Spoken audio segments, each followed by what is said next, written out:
Hello students, welcome. मैं Neeru Gupta, associate professor, department of chemistry, government MS college, Bikaner. Students, हम अपनी आज की क्लास में बीएससी पार्ट फर्स्ट के फर्स्ट पेपर की इनऑर्गेनिक केमिस्ट्री की फर्स्ट यूनिट का फर्स्ट चैप्टर जो हम कंटिन्यू पढ़ रहे हैं उसके अगले टॉपिक के बारे में हम आज चर्चा करने वाले हैं। और हमारा आज का टॉपिक है radial and angular wave functions and probability distribution curve, अर्थात त्रिज्या एवं कोणीय तरंग फलन और उनके प्रायिकता वितरण कर्व। स्पेशली आज के लेक्चर में हम पहले रेडियल और एंगुलर वेव फंक्शंस की ही बात करेंगे। क्या होते हैं, किस तरह से इनको डिटेक्ट किया जाता है, ये हमारे आज के टॉपिक का मेन एस्पेक्ट है। In an atomic orbital there is a probability of finding electron in a particular region at a given distance and direction from the nucleus। किसी परमाणुीय कक्षक में इलेक्ट्रॉन के पाए जाने की संभावना किसी एक पर्टिकुलर रीजन में, किसी एक विशेष क्षेत्र में और एक निश्चित दूरी पर हम उस संभावना को ज्ञात कर सकते हैं। तरंग फलन या इलेक्ट्रॉन्स की नाभिक से दूरी किस तरह से ज्ञात की जाती है, इसके लिए हमारे पास दो वेव फंक्शंस हैं। किसी भी कक्षक के एन ऑर्बिटल वेव फंक्शन शाई से जिसे हम रिप्रेजेंट करते हैं, वो दो तरह के फलनों का प्रोडक्ट होता है। पहला है रेडियल फंक्शन अर्थात तरंग फलन, त्रिज्य फलन, और दूसरा है एंगुलर फंक्शन यानी कि कोणीय फलन। The first is radial probability distribution of electron, which involves radial distance from the nucleus। Radial function क्या है? ये इलेक्ट्रॉन के उस वितरण से संबंधित है जो कि उसकी रेडियल डिस्टेंस या त्रिज्य दूरी पर निर्भर करता है। And the other is angular probability distribution curve, which involves probability of finding electron in a given direction। और कोणीय वितरण कर्व इलेक्ट्रॉन की किसी एक निश्चित दिशा में पाए जाने की संभावना से संबंधित है। The property of an electron in an atom is a function of r, theta and phi. किसी भी परमाणु में इलेक्ट्रॉन का जो गुण है, उसके फलनों का जो गुण है, वो हम 3 सिंबल्स से प्रदर्शित कर सकते हैं। 3 सिंबल्स में शाई स्क्वायर का मान अगर हम देखें तो हमने 3 सिंबल्स, 3 जो संकेतांक यूज़ किए हैं वो कौन कौन से हैं? कैपिटल आर है, कैपिटल थीटा है और कैपिटल फाई है। सिमिलरली स्मॉल आर है, स्मॉल थीटा है और स्मॉल फाई है। ये इन तीनों का जो प्रोडक्ट होगा वो हमें उस इलेक्ट्रॉन के गुणों को, किसी एक विशिष्ट परमाणु में इलेक्ट्रॉन के गुणों को उनके फलनों के रूप में ज्ञात करने में हमें हेल्प करेगा। शाई square denotes the probability of locating the electron in space. किसी क्षेत्र में इलेक्ट्रॉन के पाए जाने की संभावना को हम शाई स्क्वायर, ये हम पिछले लेक्चर्स में देख भी चुके हैं, द्वारा प्रदर्शित किया जाता है।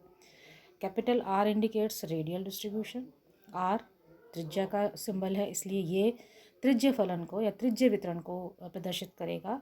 और थीटा और फाई उसके एंगुलर डिस्ट्रीब्यूशन या कोणीय वितरण को प्रदर्शित करेंगे। Orbital wave function is a product of these two. कुल कक्षक का जो तरंग फलन है वो इन दोनों का प्रोडक्ट है या गुणनफल है। रेडियल फंक्शन डिस्टेंस से रिलेटेड है और एंगुलर फंक्शन बाकी के दोनों वेरिएबल एंगल से रिलेटेड है। तो यहाँ हम इसको सिंप्लीफाई कर सकते हैं कि psi is equal to psi r, जो कि रेडियल वेव फंक्शन के लिए है, और multiply by psi is equal to theta and phi. Now as 3 variables are involve in it, it is difficult to plot a variation of psi with these variable in a single diagram। अब चूँकि यहाँ 3 variables हैं, इसलिए हमारे लिए किसी एक diagram में इन तीनों वेरिएबल्स को अगर हम प्लॉट करना चाहें तो थोड़ा मुश्किल है। Therefore 2 separate representations are compulsory। इसलिए दो अलग अलग प्रदर्शित रिप्रेजेंटेशन को हम यहाँ लेके चलेंगे। And these representations are of two types, radial probability distribution जो कि त्रिज्य फलन को बताएगा, और दूसरा एंगुलर प्रोबेबिलिटी डिस्ट्रीब्यूशन जो कि कोणीय वितरण को एक्सप्लेन करेगा।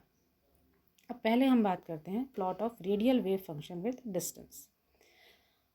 When the radial wave function r or psi r is plotted against r, the following diagrams are obtained. ये जो तीन डायग्राम हम देख रहे हैं इसमें हमने distance from nucleus is plotted against the radial wave function. Orbital 1s के लिए, ऑर्बिटल 2s के लिए और ऑर्बिटल 2p के लिए हमें तीन वेव फंक्शन कर्व्स प्राप्त हो रहे हैं। अब इन तीनों वेव फंक्शंस के डायग्राम्स को अगर हम देखें तो इनमें हमें अंतर बहुत क्लियरली दिखाई दे रहा है। वो अंतर क्या है? The number of nodes where the points cross the curve are called nodes.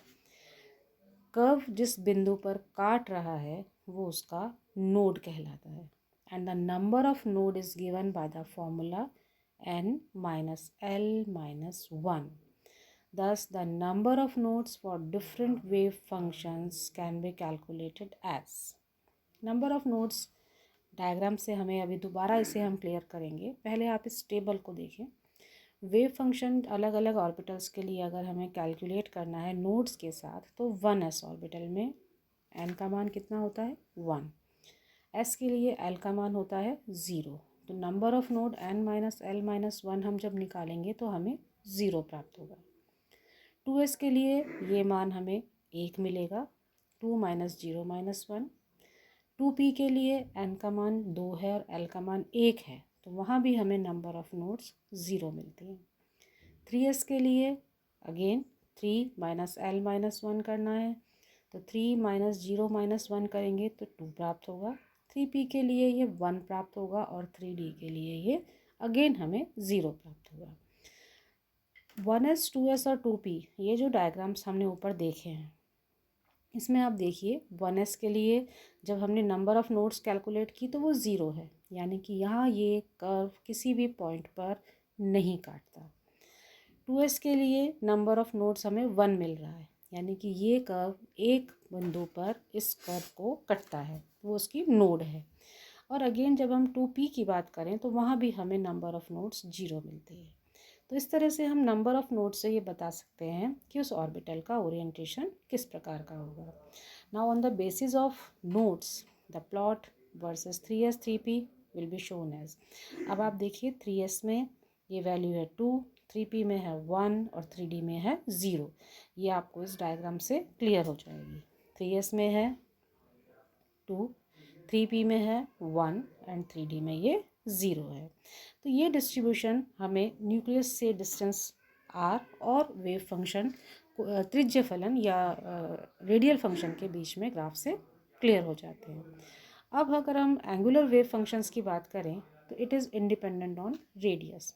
Angular या कोणीय तरंग फलन रेडियस या त्रिज्या पर निर्भर नहीं करता, इसलिए शाई of s orbital do not change, क्योंकि शाई के लिए रेडियस का मान ही नहीं है।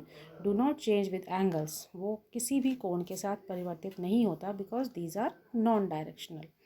Hence all s orbitals are spherical and symmetrical when the angular part of the wave function is plotted. ये हमें जो फिगर्स मिलते हैं वो हमने यहाँ पर डायग्राम में शो किए हैं।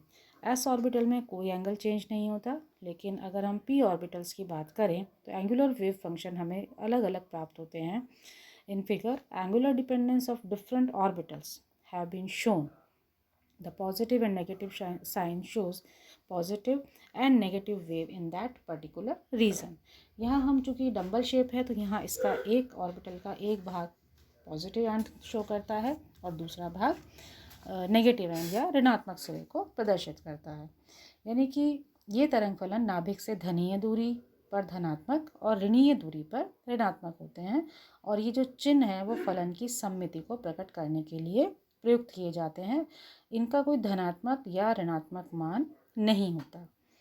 और जब कोणीय प्रायिकता वक्रों को या कर्व को कोणीय फलनों के वर्ग के द्वारा प्रदर्शित किया जाता है तो कक्षकों के धन और ऋण चिन्ह दूर हो जाते हैं, किंतु अभिविन्यास यानी कि ओरिएंटेशन और उनकी शेप यानी आकृति अपरिवर्तित रहती है।